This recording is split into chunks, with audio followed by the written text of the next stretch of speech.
Anyway, joining us now, what is bound to be, I guess, her 13th New York Times bestseller, Ann Coulter is with us, and she writes, you gotta love Ann and every book that she writes and the cover that she writes, Pluribus Awesome, In Trump We Trust. How are you, Miss Coulter? Good to see you. We're in Baton Rouge today. Yes, that's great. The devastation is unbelievable. The only guy that took his time out of his day to come down here was Donald Trump, as you just heard. You write in this book, Donald Trump is not a politician. He's a one-man wrecking ball against our dysfunctional and corrupt establishment. We're about to see the deluxe version of the left's favorite theme, vote for us or we'll call you stupid. It's the working class against the smirking class. Boy, that's pretty much sums it up, because isn't that the case with the Republican establishment now? Yes, it really is. I mean, I think my publisher was a little surprised to get this book, since I'm usually denouncing liberals, that this is mostly an attack on, the old Republican Party. It's a new Republican Party with Donald Trump, and all the people, we've sort of counted on to run interference and tell us the truth. The conservative think tanks, the conservative consultants, the conservative media. It's Donald Trump against all of them. And, I knew the Democrats didn't care about America's middle class or America's working class, but I always thought our party did. It took Trump coming along and saying, okay, how about we do something for Americans now? How about we bring jobs back and stop signing these job-killing trade deals and build a wall on the border, stop dumping low-wage workers on the country, stop the endless wars in the Middle East that haven't left us any better off, whose ever fault that is, and I blame Obama. Some will say that the war in Iraq was doomed to failure, but whatever, going forward, why would you do it again? And what is, our party, our ex-party's response to that? No, we can't help the working class. Let's see what the Chamber of Commerce wants. Let's see what Wall Street wants. We'll get to you later. Well, we've been waiting 20 years to get to the American people. And what I noticed, I loved Trump from the Mexican rapist speech, but what I've noticed about him, and one of the points I make in this book is, at first, I never thought much about Trump one way or another, but I was kind of surprised that, yes, this entertainment maven and reality TV star, he's the one who's finally making the points I've been waiting all my life for a Republican to make. And at first, I think, like a lot of people, I was thinking, why couldn't Mitt Romney have made these points? And then you sit back and realize Mitt Romney would be curled up in a little ball if he were making these points and coming under one fraction of the attacks Donald Trump is coming under. All the things that seem like a disability with Trump actually turn out to be an advantage. We needed someone, this alpha dog reality TV star, in order to withstand absolutely unprecedented attacks from the media. I want to go through something, because I have had it as you have, and I'll give you credit. I think you were really ahead of the curve as it relates to Trump more than anybody in terms of winning the nomination. I wasn't sure in the beginning that he'd compete at all, and obviously, I'll tell you where I'm frustrated. Every exit poll, Ann, shows that 65% of Republicans feel betrayed by their own stupid party, and they have earned that distinction because they make promise after promise and they don't fulfill them. We'll repeal and replace Obamacare. They give us show votes, but they won't use the power of the purse. John Boehner gave us an additional $5 trillion in debt, and he had control of the purse. That's inexcusable. That's not conservative. Next thing, I look at Republicans. 2014, we just need the Senate, and then we'll really get things done. And we'll stop what they called illegal, unconstitutional executive amnesty. Well, that's the big one. The first two, look, it is true Obama could veto what they had. It was, as I describe in the book, that was the real betrayal, and it happens to be the exact same betrayal we have been getting for 20 years. Starting with George Bush, John McCain, Eric Cantor. How many times, how many different ways can the American people say we want an end to illegal immigration and we want a whole lot less legal immigration? And every time Republicans run saying, oh yes, absolutely, we'll do something about the border, you just got to give us a majority, And when that executive amnesty, the defunding came up, it wasn't like Obamacare. There was no government shutdown at issue. As you will recall, they had passed all the other spending bills except Homeland Security. And that's what Obama had tied the executive amnesty to, which isn't just, I'm not going to prosecute. It was giving illegals all kinds of money and work permits. I mean, it was costing millions of dollars, probably up into the billion, considering how many there are. All of that has to go through Congress. Even Obama admitted it was unconstitutional. If the House had refused to or continued to pass that Homeland Security bill without the money for the executive amnesty, even if Obama had vetoed it, as you know, about 200,000 of 230,000 Homeland Security Department employees are deemed essential employees. Nothing would be shut down. A few secretaries wouldn't show up. There would be no Social Security checks at risk of not going out. There would be no park closures. There was no risk at all, and still Mitch McConnell and the rest of the Republicans betrayed the voters after promising to stop Obama's executive amnesty if they were given a majority. And you remember me coming on your TV show and yelling at Republicans and saying, I don't care how bad the Republican is. This is not a time to be pushing for purity. We need a Republican Senate. They did it. They followed our instructions. They gave Republicans a huge majority in the Senate, and then both the Senate and the House went ahead and approved Obama's executive amnesty. I mean, that was just the cherry on top of... No, that was the straw that broke the camel's back. Listen, I'm done with all of those people. Do you understand? I've had it with every single one of them. I can't stand most of these people anymore. And I'm going to tell you who's worse than anybody. All these Republicans that ran against Trump, and Trump trounced every one of them, and they all stood there on stage, and they all raised their hand, and they all said that they'd support the nominee, and the only one that didn't raise his hand eventually ended up signing the pledge.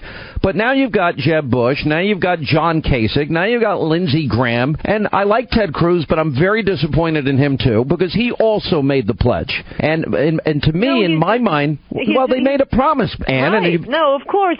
Trump has done this over and over again. He extends the olive branch. He's the gentleman, and then he gets his hand bit off by these people. Incidentally, you will recall when you were being testy with Trump over not taking the pledge, there was about a 2-week period. I went on your TV show and said, I want to hear the other guys take the pledge to support Trump, because that's what I figured it was going to be. And look at that. In front of 20 million people, they took that pledge and now openly defy it.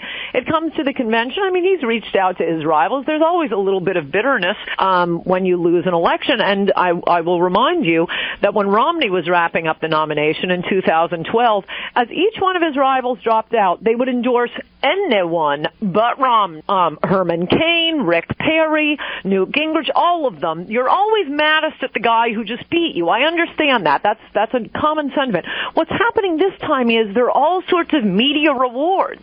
If you stick to your sore loser, sour grapes posture, you'll be praised as one of the respectable Republicans.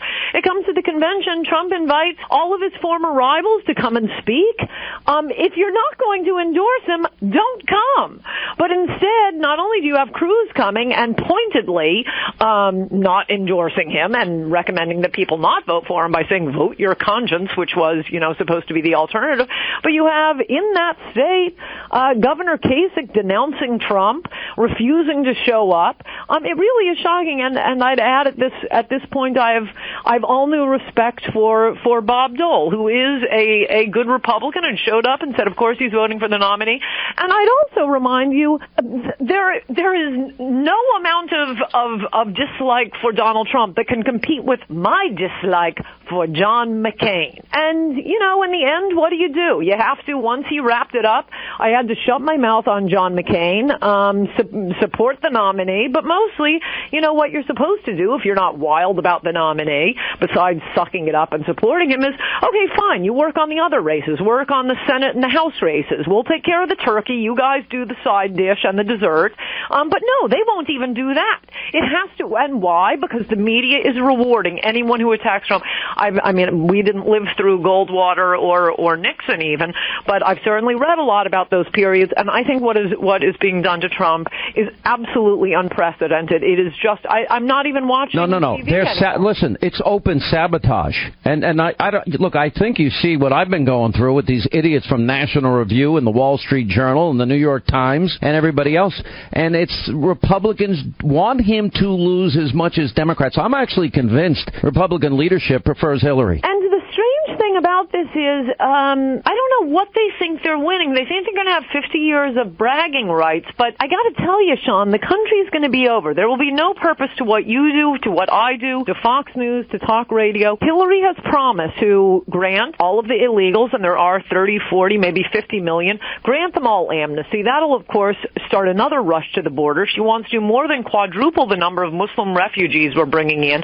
The entire country becomes California. Republicans never win another election, and I know a lot of people in talk radio and at Fox News think, oh, Hillary's better for our bottom line. Yeah, really, try going to a Cubs game. Go to a baseball game when your team hasn't won a game for 20 years, because that's what Republicans are looking at.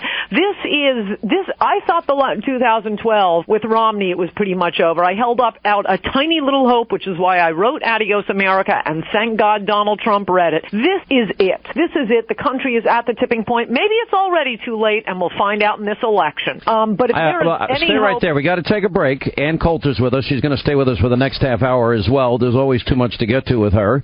Her brand new book is out today. It's on Hannity.com. It's on Amazon.com. It's called About Trump. In Trump We Trust, E Pluribus Awesome. And I'm predicting her 13th bestseller on the New York Times. Now we continue with New York Times bestselling author Ann Coulter. Her brand new book out. It's called In Trump We Trust, E Pluribus Awesome. It's on Amazon.com. We have it up a link on my website, Hannity.com, out in bookstores tomorrow. I think I have interviewed you now for every one of your books. I never book you for a half hour because I can never get it in. But the media is such a big story this year, and how abusively biased they are. Now, you and I went through this in 2007 and 8 when, I tried to do their job. I did the vetting of Obama. Nobody paid attention to me. And now the country's suffering because of that horrible decision. And I really look at the biggest campaign contributor to Hillary is the media. No, that's right. And it's so much worse now. If it's hard to believe. I mean, at least with Obama, and don't jump on me for saying this. It's good news. He can't run for another term. But I have to say, in my lifetime, Obama is absolutely the most elegant, articulate, charming, forget his policies, Democrat they've run. Compare that to Hillary, who, keeps doing that, I don't know, like goose honking noise when she talks, can't hold a press conference, is just, up to her ears in corruption. And now we have the tech editor of the New York Times commanding Google to take down any stories about Hillary's health. And why is that, Sean? Because Hillary says her health is fine. And if you can't trust her word on this, then what can you trust? The media has a lot more work to do with Hillary, and boy, are they up to the job. Also, the New York Times, that Jim Rutenberg just admitting, no, we're not going to be fair in our reporting. He did a hit piece on me today. Can you believe it? No, and I'm not taking the Lord's name in vain. Thank God it's Donald Trump who fights back. I mean, this is when the media really has lost all credibility, and it's got to be destroyed. It's got to be discredited the same way in the Soviet Union, religion was discredited. This is a time for people to turn off their TV sets, pick specific news outlets. You can't even keep up with all the lies. This nonsense we're going through today, I mean, only the media can present the same story they've been telling us for a year as if it's all new breaking news. I mean, you remember during the debates there was all that hysteria about Trump's off-the-record interview. They all give off-the-record interviews with the editorial board of the New York Times, and he's not going to build the wall anyway. I mean, he's always said, we'll see how we deport. He's never admitted that it's only 11 million, by the way. God bless him. He insistently says probably a lot more than that. He cited the fact that Dwight Eisenhower had something that was actually called at the time Operation Wetback. And by the way, a term I believe was coined by Cesar Chavez because he knew it was driving down the wages of the Mexican grape pickers in the United States.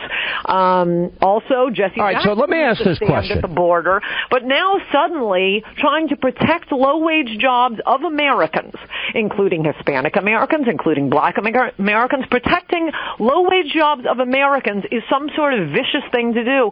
Now this hysteria today, there may not be a deportation force. Here's what I want to ask you. Let me give a picture, and this is what I want to ask you, because you know what? You're very insightful. You often are ahead of the curve, and I admire you for that a lot. We've been friends for years, and here's my take on where the country is now. So you have the biggest liar ever to seek the office of the presidency. You have the most ethically corrupt, somebody who sold access to her office. Everybody knows she's a liar. And then we've got 12 million more Americans in poverty than when Obama took office. We have 46 million Americans in poverty, 12 million more on food stamps, 46 million Americans on food stamps, 50 million Americans in poverty, 8 million more than when Obama came into office, the lowest labor participation rate since the 70s, the lowest home ownership rate in 51 years, the worst recovery since the 40s. You have 1 in 5 American families, not a single family member working. You got 1 in 6 American men 18 to 34 either incarcerated or living in mommy and daddy's basement. You doubled the debt. They destroyed Libya. They ruined Iraq and cities we won like Mosul, Ramadi, Tikrit, Fallujah, and even Baghdad, for crying out loud, and create an opening for ISIS. They did the same thing in Syria. You see what they have done with Egypt, supporting an anti-Semite in the name of Mohammed Morsi at the time. They have destroyed everything. So my question to you is, why is this race even close, and are you convinced that Trump wins this? It's close 100% because of the media. I mean, it really is just lie after lie. This business about Trump changing his mind on amnesty over the weekend, and then immediately we get reports from, a half dozen people at the meeting saying, no, that didn't happen. He said it would be humane, looking at the deportations. There's absolutely no way Trump is backing down on the general immigration plan. I have a whole chapter on this. It's just a way to eat up time in an interview to attack Trump, whose policies are very popular. All of the complaints with Trump are stylistic. They're not on his issues. His issues are fantastic, couldn't be better. But what they say is, oh, no policy specifics, no policy specifics. That's a lie. That's just not true. But it's more than that. He is the only one giving policy specifics. I mean, even compared to his Republican rivals, whom I do compare him to in the book, what was their position on a wall? No, they wouldn't tell us. It was just, we need border security. People are frustrated. Politicians have learned all of these gobbledygook nothings to say. It's just a word salad to prevent them from answering a question. How is Rubio going to bring back jobs? Well, it's a new economy, and let me tell you how Amazon does business. You ask Trump, he says, I'm going to renegotiate trade deals. I'm going to bring manufacturing home. I'm going to shut down the dump of low-wage workers on the country. He has specific plans. But there's even more than that. He's going to allow multinational corporations to repatriate their money. That's trillions of dollars. He's going to allow drilling and fracking and more coal mining and nuclear power, and we'll be energy independent. Look, there's so much here. This is what this race comes down to for me. Do you want unvetted refugees that every national intelligence leader has told us ISIS will infiltrate? Yes or no? Because there's a huge difference. Do you want a wall built or not? Do you want better trade deals? Do you want to fix the VA? More than a wall built or not, Hillary has vowed that she will grant amnesty. She will take Obama's executive amnesty and apply it to all illegals. And by the way, who is the Speaker of the House? Paul Ryan. He'll be right there with her. The country is finished if Hillary is elected. There is no hope. Good luck winning with 9 Ruth Bader Ginsburg.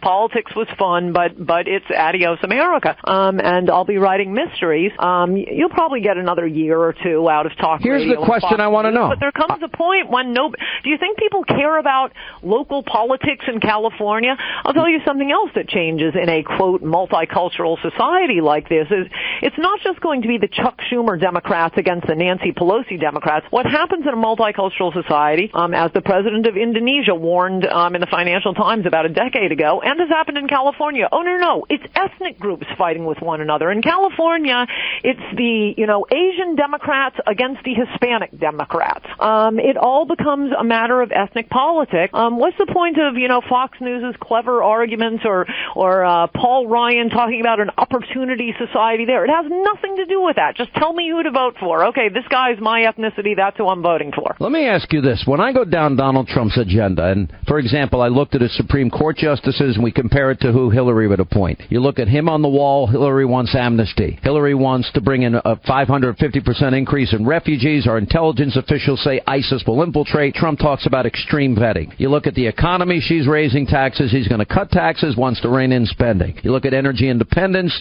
She wants to put coal miners out of work, coal companies out of business.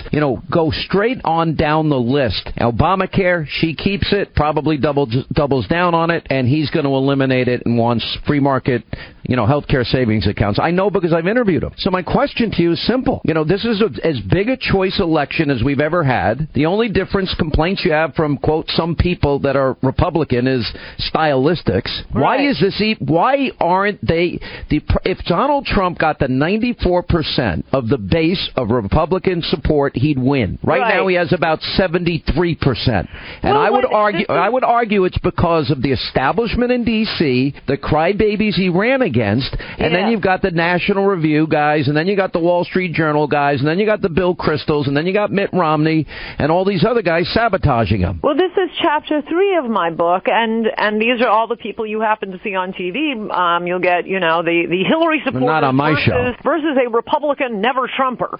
So, you get both sides of the argument. Everybody's against Trump. But what it almost seems like there's something in the water in Washington. Well, what it is we have this permanent bureaucracy. I sort of hate the phrase Republican establishment because it's been misused, but that is the best phrase for it. The Republican brain trust in Washington, it's the pollsters, it's the consultants, it's the think tanks.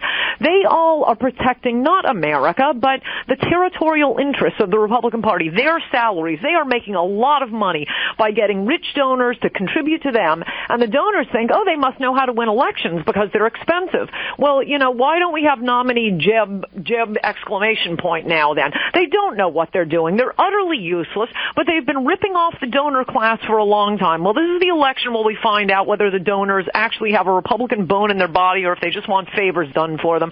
And I think we can pretty much... All right, so look into your crystal ball. Who's going to win this race? I still think Trump is going to win, but I'd say, a more than 50-50 chance. I was 90% on him winning the nomination. I'd say I'm about, 55-60% he wins the presidency. So what do you make of the polls now? And for example, I had a Twitter battle with Nate Silver. I said, no, I believe polls. I know some of the methodology is wrong, but I would say right now the race has tightened significantly in the last week. I think Trump being on prompter is a really smart thing for him to do because the media is just looking to nitpick him in a way they would never do to her. Lie about him. More than nitpicking, just outright lies. I have a whole chapter on the lie of him making fun of a disabled reporter. It's nonsense. And so at the end of the day, I think for him to stay on prompter and, yes, give all the specifics he's giving versus Hillary just trashing Trump, I think there's a great distinction. I just can't believe that she's even in play,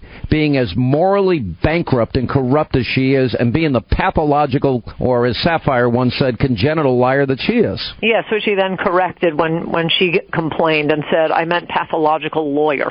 I